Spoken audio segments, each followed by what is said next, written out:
The wedding was flawless.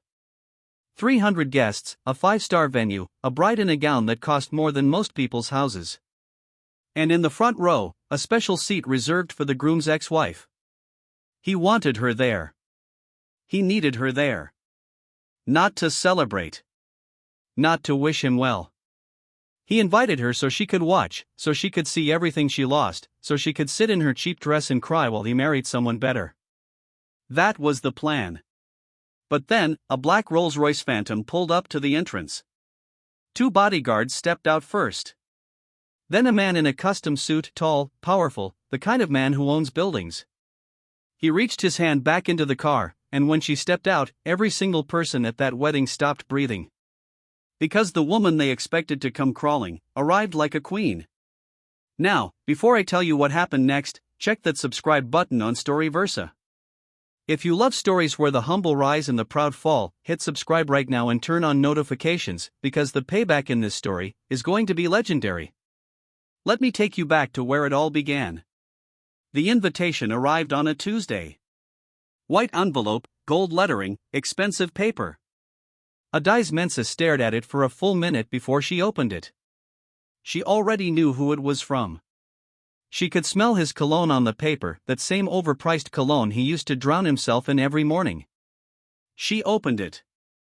You are cordially invited to the wedding of Chinedu Obiora and Vivian Adme. Saturday, October 14th, the Grand Pavilion, Atlanta, Georgia. And at the bottom, handwritten in blue ink, I saved you a front row seat. Adise, come see what a real wife looks like. Adise read those words 3 times. She didn't cry. She didn't scream. She just folded the invitation, placed it on her kitchen counter, and went back to feeding her twin daughters their breakfast. Mama, what's that? 6-year-old Amara asked, pointing at the envelope with a spoon covered in oatmeal. Nothing important, baby. Eat your food. But it wasn't nothing. It was Chinedu's final attempt to break her, and he had no idea what he was about to unleash. Adise Mensah was 32 years old. She lived in a modest 2-bedroom apartment in College Park, a quiet neighborhood south of Atlanta. She drove a 10-year-old Honda Civic. She worked as a seamstress from home, altering clothes, making custom dresses for women in her community. She woke up at 5 every morning, sewed until her daughters woke up, got them ready for school, sewed some more, picked them up, cooked dinner, put them to bed, then sewed until midnight. Every single day. No days off. No vacations. No help. Just Adise and her 2 girls against the world. To her neighbors, she was the quiet woman in apartment 4B, sweet, humble, always smiling, even when the smile didn't quite reach her eyes. They knew she was divorced. They knew the ex-husband was a piece of work. But they didn't know the full story. Nobody did, because Adise never talked about it. Not about the marriage. Not about the divorce. Not about the things Chinedu did to her. She buried it all deep inside, locked it away, and focused on her girls. But that invitation was a key. And it was about to unlock everything. To understand why that invitation hit so hard, you have to understand what Chinedu Obiora took from her. Adise met Chinedu when she was 23. She had just moved to Atlanta from Houston, where she grew up. Her parents, both originally from Ghana, had raised her with strong values: work hard, be kind, trust God. She was talented with her hands, could sew anything. Her mother taught her, and her grandmother taught her mother. 3 generations of women who could turn fabric into art. Adise dreamed of opening her own fashion house one day, a real studio, her own label, dresses on runways. But dreams cost money, and money was something she didn't have. So she took a job as an alteration specialist at a high-end boutique in Buckhead. That's where she met Chinedu. He walked in wearing a $3,000 suit that needed tailoring. Tall, handsome, smooth, the kind of man who made you forget your own name when he smiled at you. I need this taken in, he said, looking her up and down. But honestly, I think I need your number more. Adise laughed. She wasn't the type to fall for pickup lines, but Chinedu was persistent. He came back the next day, and the next, and the next. Always with another suit that needed adjusting. Always with that smile. By the fourth visit, she gave him her number. By the sixth date, she was falling. By the third month, she was in love. Chinedu was a real estate developer, or at least that's what he called himself. He bought cheap properties, flipped them, sold them for profit. He wasn't rich, not really. But he acted like he was. Expensive clothes, expensive car, expensive taste. All of it financed by debt, charm, and other people's money. But Adise didn't know that yet. All she knew was that this man made her feel seen, made her feel special, made her feel like she was enough. They married after 8 months. Small ceremony, courthouse wedding. Chinedu said they'd have a big celebration later when his next deal closed. The big celebration never came, but something else did. The real Chinedu. It started small. Comments about her cooking: "My mother makes better jollof than this." Comments about her clothes: "You're my wife now. You can't dress like a market woman." Comments about her work: sewing? That's not a real career. That's a hobby for village women. Each comment was a tiny cut, and slowly, cut by cut, he carved away her confidence. By the time their twin daughters were born, Amara and Zuri, Adise barely recognized herself. She had stopped sewing, stopped dreaming, stopped laughing. She spent her days cleaning a house that was never clean enough, cooking meals that were never good enough, being a wife who was never enough. And Chinedu? He was never home. He was networking, closing deals, building the empire. She found out later what he was really building: a collection of women. Chinedu had been cheating since their honeymoon. Different women, different cities, different lies. When Adise found the messages on his phone, dozens of them to at least 4 different women, she confronted him. His response broke something inside her. "And what are you going to do about it? Leave? Go where? You have nothing, Adise. No money, no career, no family here. You're nothing without me. Nothing." He said it calmly, like he was stating a fact, like he was reading the weather. And the worst part? She believed him. For 2 more years she stayed. 2 more years of insults, infidelity, isolation. He controlled the money, controlled her phone, controlled who she could see and when. She was a prisoner in a 4-bedroom house in Decatur, until the night he came home drunk and raised his hand. That was the line. She took the twins and left that night with nothing but a diaper bag and the clothes on her back. No money. No plan. No place to go. She slept in her Honda Civic for 3 nights. A woman at a gas station saw her with the babies and connected her with a shelter. From there, Adise rebuilt piece by piece, stitch by stitch. She found the apartment in College Park. Got a used sewing machine from Goodwill.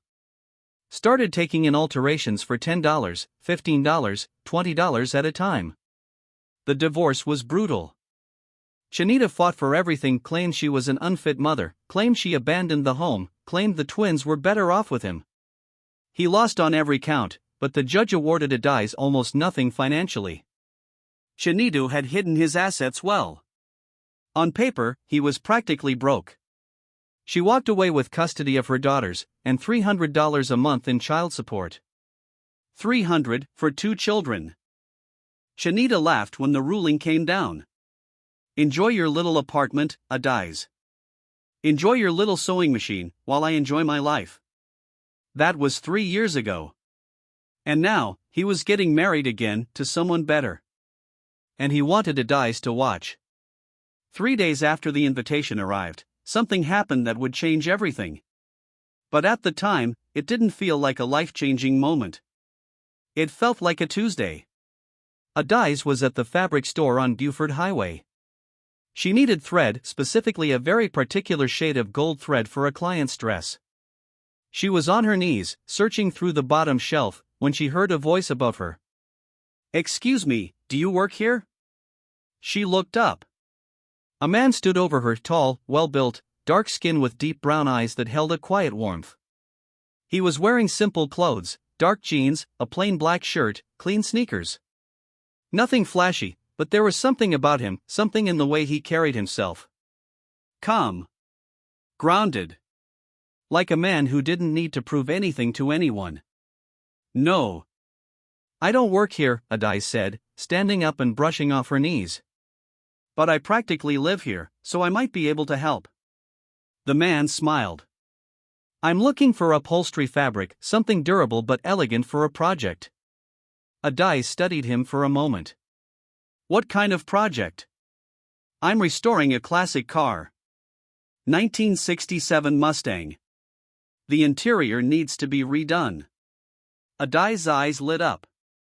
You need marine-grade vinyl with a matte finish. Aisle 7, top shelf. They have it in 12 colors. The man stared at her. How do you know that? I'm a seamstress. I know fabric the way a chef knows spices. He laughed, a deep, genuine laugh that made something flutter in her chest. I'm Kofi, he said, extending his hand. Kofi Asante. Adise. Just Adise, for now. They walked to aisle 7 together. She helped him pick the right vinyl. They talked about fabric, about cars, about Atlanta traffic, about nothing and everything. It was the easiest conversation she'd had in years. When they reached the register, Kofi turned to her. Adise. I know this is forward, but would you like to get coffee sometime? There's a place around the corner that makes incredible Ethiopian coffee. She hesitated. Every instinct screamed no. The last man she trusted destroyed her. She had walls now, thick ones, built from pain and reinforced with fear. But something about Kofi's eyes, they were patient.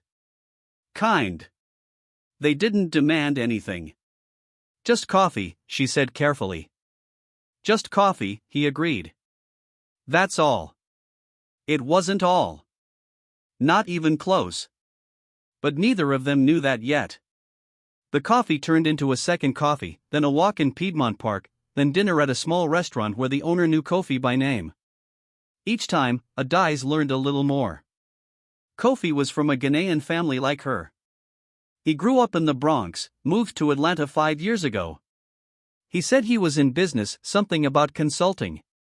He was vague about the details, and Adise didn't push. She wasn't interested in his money. She'd married money before, or the illusion of it, and it nearly killed her. What she was interested in was how he treated her. He listened, actually listened, not the fake listening Chinedu used to do, where he'd nod while scrolling through his phone. Kofi put his phone away when she talked. He asked questions. He remembered details. He remembered that Amara liked strawberries but not blueberries, that Zuri was afraid of thunder, and that Adise's favorite color was gold because it reminded her of her grandmother's sewing kit.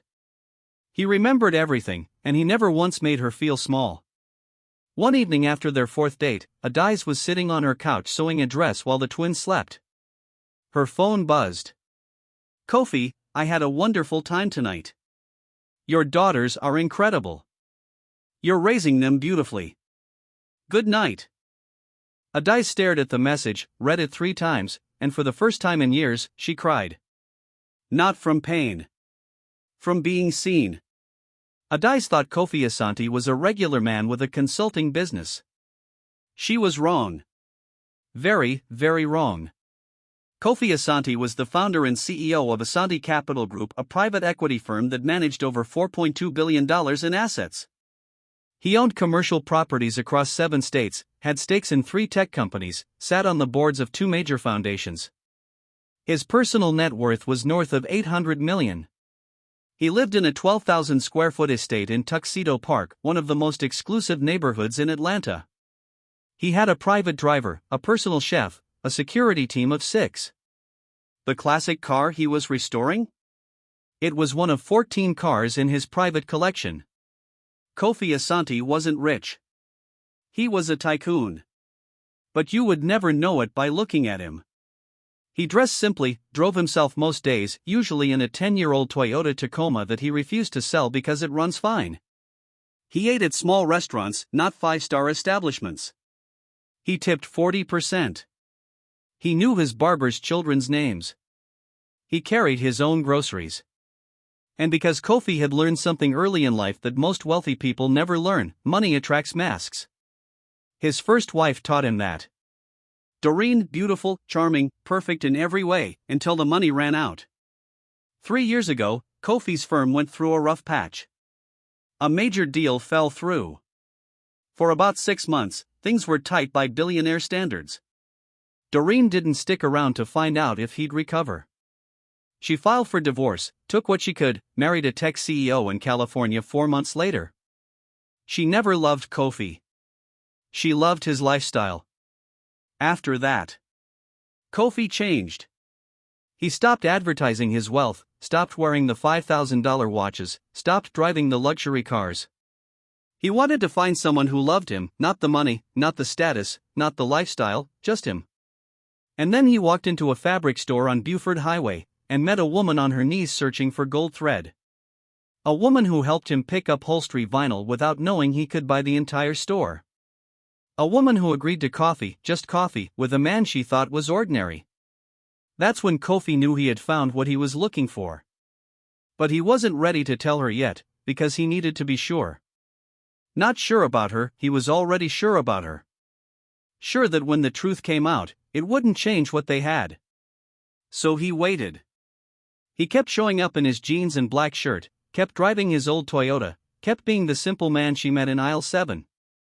And with every passing day, he fell deeper in love. Not with her beauty, though she was beautiful. Not with her talent, though she was gifted. With her strength. The way she woke up every morning and chose to keep going when the world had given her every reason to stop. The way she loved her daughters with a fierceness that made his chest ache. The way she sewed late into the night, turning fabric into art, turning pain into purpose. Kofi Asante had managed billions of dollars, but he had never seen wealth like Adise's spirit. That was the real treasure, and he would protect it with everything he had. Adise tried to throw the invitation away 3 times. Each time she pulled it back out of the trash. Not because she wanted to go, because she was afraid of what it meant if she didn't. "He'll say I was too scared," she told her friend Enki over the phone. "He'll tell everyone I couldn't handle seeing him happy." Enki sucked her teeth. "Girl, forget Chinedu. That man is trash in a tailored suit." "I know, but..." "But what?" Adise was quiet for a moment. "I need to close this chapter, Enki. I need to walk into that wedding and prove to myself, not to him, that he doesn't have power over me anymore." "Then go. But go on your terms, not his." That night, Kofi came over for dinner. He played with Amara and Zuri for an hour, building a blanket fort in the living room that somehow involved every pillow in the apartment. After the girls went to bed, Adise showed him the invitation. Kofi read it. His jaw tightened when he got to the handwritten note at the bottom. "Come see what a real wife looks like," he read aloud. His voice was calm, but his eyes were steel. "He's trying to hurt me," Adise said quietly. "One last time." Kofi set the invitation down. "Do you want to go?" "I think I need to." Kofi nodded slowly. "Then you're going, but not alone. And not like this." "What do you mean?" Kofi looked at her, really looked at her, the way he always did. Like she was the only person in the world who mattered. "Adise, there's something I need to tell you. Something I should have told you weeks ago." Her stomach dropped. Here it comes, she thought. The truth. He's married. He's broke. He's leaving. Every fear she'd ever had lined up in her chest like soldiers. "What is it?" she whispered. Kofi took a breath. "I'm not a consultant." Silence. "What?" "I'm the CEO of Asante Capital Group. It's a private equity firm. We manage a lot of money. I have a house in Tuxedo Park, a security team. I'm wealthy, Adise. Very wealthy." Adise stared at him. "What?" "I didn't tell you because I needed to know that what we have is real. That you like me, not what I have. And I know now. I've known for a while." How wealthy?" "Does it matter?" Kofi. He paused. My net worth is around 800 million. Adise's mouth opened, closed, opened again. You've been driving a Toyota. It's a good truck. You ate leftover jollof at my kitchen table. It was excellent jollof. Kofi. He reached across the table and took her hands. Everything between us is real. The coffee, the walks, the blanket forts, every moment. I just happened to not mention a few bank accounts. A few? Despite herself. Adise laughed. It burst out of her loud, messy, uncontrollable. She laughed until tears ran down her face. And then the tears became real. Why me? She asked. I have nothing. I'm a seamstress in a 2-bedroom apartment. I drive a Honda Civic with a broken air conditioner. Why would you?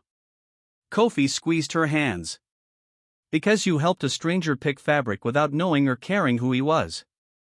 Because you put your daughters before everything, including yourself. Because you've been through hell, and you're still standing, still sewing, still smiling. He wiped a tear from her cheek. Adise. I've met women who wanted my money, my name, my lifestyle. You're the first woman who wanted my time. Do you know how rare that is? She couldn't speak. Kofi's voice shifted, firmer, focused. About this wedding. He picked up the invitation. Your ex-husband wants to humiliate you. He wants you to show up broken so he can feel powerful. That's his plan. Yes. Here's mine. Kofi smiled, and it wasn't a warm smile. It was the smile of a man who had crushed competitors worth billions. You're going to that wedding, but you're going as you, the real you, the woman he was too stupid to see.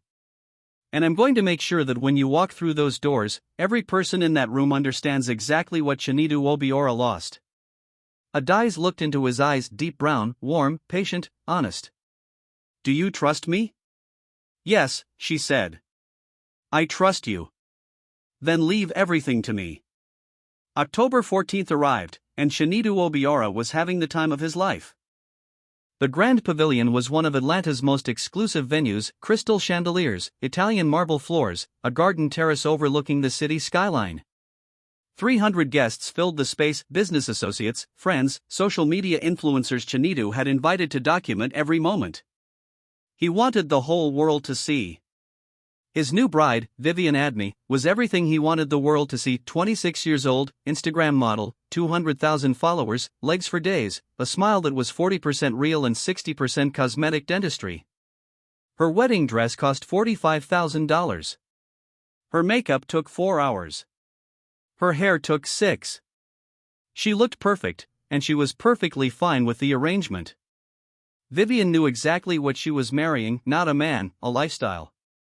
The house in Decatur, the Range Rover, the credit cards. Love? Please. Love didn't pay for Louboutins. This was a business deal with wedding vows. Chinedu stood at the altar scanning the crowd. He was looking for one face, Adise. He needed her there. Needed to see her in her cheap dress, sitting in the front row, watching him marry a younger, more beautiful woman. He needed that victory. The ceremony began. Vivian walked down the aisle. Guests applauded, but Chinedu's eyes kept drifting to the front row. Adise's seat was empty. His smile faltered. She's not coming, his brother Amici whispered from beside him. She'll come, Chinedu muttered. She has to. The priest began his opening words. 5 minutes passed. 10 minutes. The front row seat remained empty. Chinedu's jaw tightened. This wasn't the plan. She was supposed to be here, watching, suffering. The priest reached the vows. Do you, Chinedu Obiora, take Vivian? And then a murmur rippled through the crowd. It started at the back near the doors. Heads turned. Phones came out. Someone whispered, "Oh my God." Chinedu looked toward the entrance. Through the glass doors of the Grand Pavilion, he could see the front driveway. A black Rolls-Royce Phantom had just pulled up. Not just any Rolls-Royce, a custom model, blacked out, the kind of car that cost more than most houses. Two massive SUVs flanked it. The doors of the SUVs opened first. Four bodyguards stepped out, black suits, earpieces, built like professional athletes. They scanned the area, took positions. Then the back door of the Rolls-Royce opened. A man stepped out, tall, powerfully built, dark skin gleaming in the October sun. Custom charcoal suit that fit like it was sewn onto his body. No tie, top button open, confident, commanding. The kind of man who didn't enter a room, he owned it. He walked around to the other side of the car, opened the door himself, extended his hand, and she stepped out. Adise. But not the Adise they expected, not the broken woman in a cheap dress. This Adise was wearing a custom gold gown that caught the afternoon light and turned her into a living flame. Her hair was swept up in an elegant updo. Diamond earrings caught the sun. Her makeup was flawless, subtle, sophisticated, radiant. She looked like royalty. She took Kofi's hand and stepped onto the pavement in heels that probably cost more than Chinedu's entire wedding cake. The bodyguards fell in around them, and together Kofi Asante and Adise Mensah walked toward the grand pavilion. Inside, 300 guests watched through the glass doors. Nobody breathed. Chinedu's face went through 6 emotions in 3 seconds: confusion, disbelief, recognition, shock, fear, and finally horror. And because he recognized the man beside his ex-wife. Everyone in Atlanta's business world knew Kofi Asante.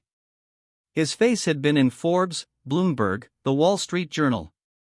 Kofi Asante wasn't just rich. He was the kind of rich that made Chinedu's empire look like a lemonade stand.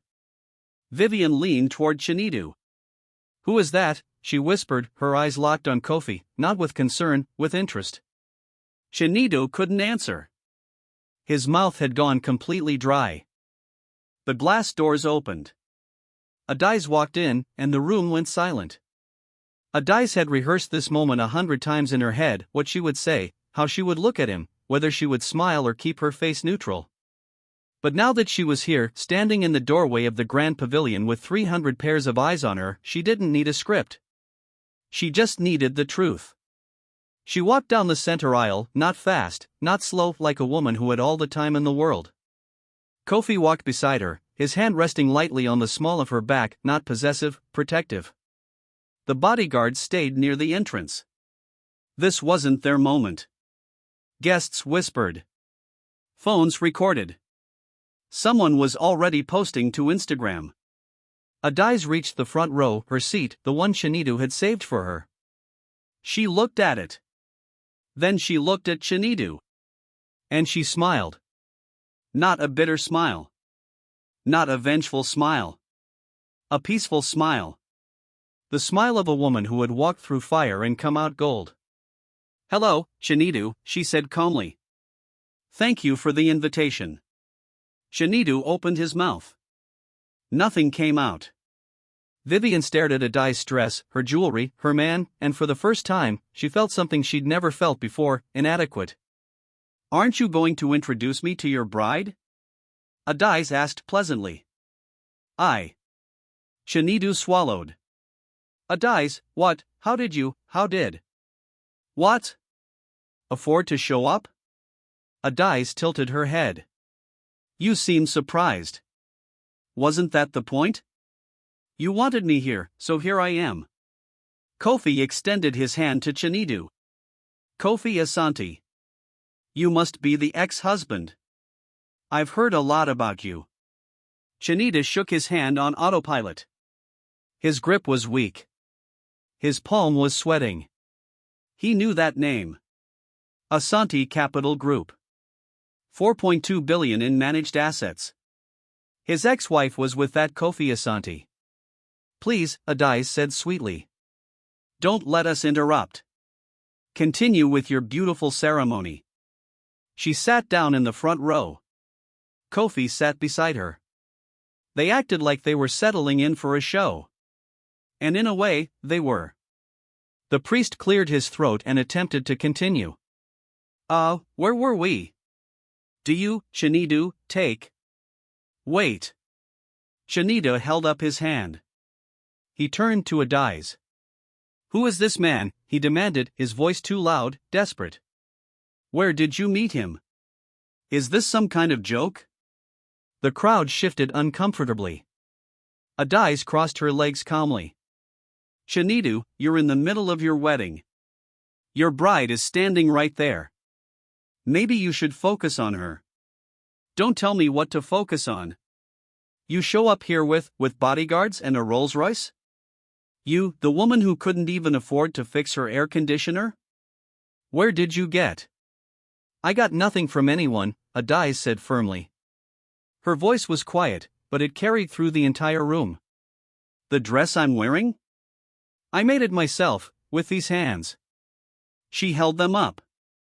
"The same hands you called worthless. The same hands you said could only do village work." The room was dead silent. "This man beside me," Adise continued, "he found me. Not because I was rich or beautiful or perfect. Because I was real. Because I was honest. Because I sewed gold thread at midnight while my daughters slept. He saw what you were too blind to see." Chinedu's face was red. "And this invitation," Adise pulled it from her clutch, held it up. "You wrote, 'Come see what a real wife looks like.' So I came, and now everyone here can see exactly what a real wife looks like." She placed the invitation on the empty seat beside her. "The question is, Chinedu, can you see what a real husband looks like?" She glanced at Kofi. Kofi didn't say a word. He didn't need to. His presence said everything. 300 guests stared at Chinedu, and for the first time in his life, Chinedu Obiora had nothing to say. Vivian, however, had plenty to say. She had been doing math in her head since the moment Kofi walked in. Asante Capital Group. 4.2 billion. Private equity. She looked at Chinedu, looked at Kofi, looked at Chinedu again. The math wasn't hard. "Chinedu," Vivian said slowly. Did you divorce this woman?" "Vivian, not now." "You divorced a woman who is now with Kofi Asante." "The Kofi Asante." "Vivian, are you stupid?" The crowd gasped. Vivian took a step back from the altar. Her eyes were calculating, cold. "I'm not marrying an idiot," she said flatly. "If you were dumb enough to throw away a woman like that, what are you going to do to me in 3 years? Vivian, stop this." "No. I think I'll stop this." She pulled off her engagement ring. "This wedding is over." She dropped the ring on the altar. It bounced once. The sound echoed through the silent room like a gunshot. Vivian turned and walked down the aisle. As she passed Kofi, she slowed down. "Is there a card?" she whispered. "For business inquiries." Kofi didn't blink. "I'm taken." Vivian kept walking. The doors closed behind her. And Chinedu Obiora stood at the altar, alone, in front of 300 guests, in front of cameras that were still recording, in front of the woman he tried to destroy. His legs buckled. He grabbed the altar to keep from falling. "Adise," he whispered. "Please. I made a mistake." Adise stood up. "You didn't make a mistake, Chinedu. You made a choice. Every insult was a choice. Every affair was a choice. Every time you told me I was nothing, that was a choice." She picked up her clutch. "And now, I'm making mine." She took Kofi's arm. "I choose to walk away. Not because I'm angry, but because I finally know my worth, and it's not measured by your approval." They walked up the aisle together. 300 guests watched in absolute silence. When they reached the doors, Adise stopped. She turned back one last time. "Oh, and Chinedu? My air conditioner works fine now." She smiled and walked out. The video hit the internet before Adise even got home. And it went everywhere. 30 million views in the first week. Every blog, every news outlet, every social media platform. Billionaire's girlfriend destroys ex-husband at his own wedding. Seamstress shows up to ex's wedding in Rolls-Royce and shuts it down. The headlines were endless, but Adise didn't read them. She was too busy living. Kofi officially introduced her to his world, but on her terms. No flashy galas. No paparazzi. Just quiet dinners with the people who mattered. His mother, a retired teacher from the Bronx, flew down to meet her. She took one look at Adise, then looked at her son. "This one is real," she said in Shui. "Don't you dare mess this up." Kofi laughed. "I won't, Mama. I'm not talking to you." She turned to Adise. "I'm telling you, don't let my son mess this up. Men are foolish. Even the rich ones. Especially the rich ones." Adise laughed so hard she snorted, and she and Kofi's mother became inseparable after that. 3 months after the wedding incident, Kofi did something that made Adise cry for 2 hours straight. He didn't propose. That was coming, but not yet. Instead, he took her to a building in Midtown Atlanta. A beautiful space with floor-to-ceiling windows, natural light pouring in, 5,000 square feet of open floor plan. "What is this?" Adise asked. "Your studio." "My what?" "Mensah Designs. Your fashion house. I had it registered last week. This is the space. The rest, the vision, the brand, the designs, that's all you." Adise stared at him. "You did this for me?" "No. I did this for the woman who sewed gold thread at midnight. She earned this a long time ago. I just opened the door. You're the one who walks through it." Adise walked through the studio slowly, running her fingers along the cutting tables, the fabric racks, the industrial sewing machines, the best money could buy. In the corner, there was a small frame on the wall. Inside the frame, a spool of gold thread. The same shade she was looking for the day they met. That's when Adise broke down. She cried into Kofi's chest for 20 minutes. And for the first time in her life, the tears meant something good. Mensah Designs launched 6 months later. Adise's first collection, inspired by traditional Ghanaian Kent patterns reimagined for modern American women, sold out in 72 hours. Vogue called it breathtaking.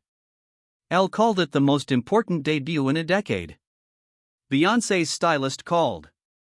But the moment that mattered most to Adise wasn't the magazine covers or the celebrity clients. It was the night Amara and Zuri visited the studio for the first time. They ran through the space, touching everything, eyes wide with wonder. "Mama," Zuri said, tugging on her hand. "Did you make all of this?" Adise knelt down and looked at her daughters. "Every single stitch." Amara tilted her head. "Are we rich now, Mama?" Adise smiled. "We were always rich, baby. We just didn't know it yet." As for Chinedu, the wedding video made him famous for all the wrong reasons. His real estate clients dropped him. His friends disappeared. His social media became a graveyard of humiliating comments. He tried to contact Adise 6 times. She never responded. He tried to contact Kofi once. Kofi's assistant responded with a single sentence: "Mr. Asante does not engage with individuals outside his professional network." Chinedu's business collapsed within a year. The properties he bragged about were leveraged to the hilt. Without new clients, the debt swallowed everything. He lost the house in Decatur, the Range Rover, the lifestyle. Last anyone heard, he was renting a 1-bedroom apartment in Marietta, working as an assistant at someone else's real estate firm. The man who once told his wife she was nothing, became exactly that. And Vivian? She married a dentist in Savannah 4 months after the failed wedding. Posted about it constantly on Instagram. The comments under every post were the same: "Weren't you the one who walked out of that wedding?" She eventually turned off comments. Kofi proposed to Adise on Christmas morning, in the studio, surrounded by fabric. The ring was custom-made, a band of woven gold with a single diamond, and an engraving inside, aisle 7, where it all began. Adise said yes before he finished the question. They married in the spring. Small ceremony, 60 guests, a garden behind Kofi's mother's house in the Bronx. Adise made her own dress. Gold fabric, hand-stitched, every thread placed with intention. It was the most beautiful dress anyone had ever seen. Not because of the design, because of who made it. Chinedu Obiora sent that invitation to break Adise. He wanted her to sit in the front row and feel small. Instead, she walked in like a queen and burned his kingdom down without raising her voice. She didn't need revenge. She didn't need anger. She just needed the truth. And the truth was this: the woman he called worthless was priceless. The hands he mocked were the hands that built an empire. And the man he thought she could never find was standing right beside her. And that is the lesson of this tale. Your value doesn't decrease because someone fails to see it. The people who try to break you are always the ones who can't build anything themselves. And sometimes, the best revenge isn't revenge at all. It's becoming everything they said you couldn't be, and letting them watch. If this story moved your heart, subscribe to Storyversa right now and hit that notification bell, because every tale has a lesson, and modern African folktales never forget.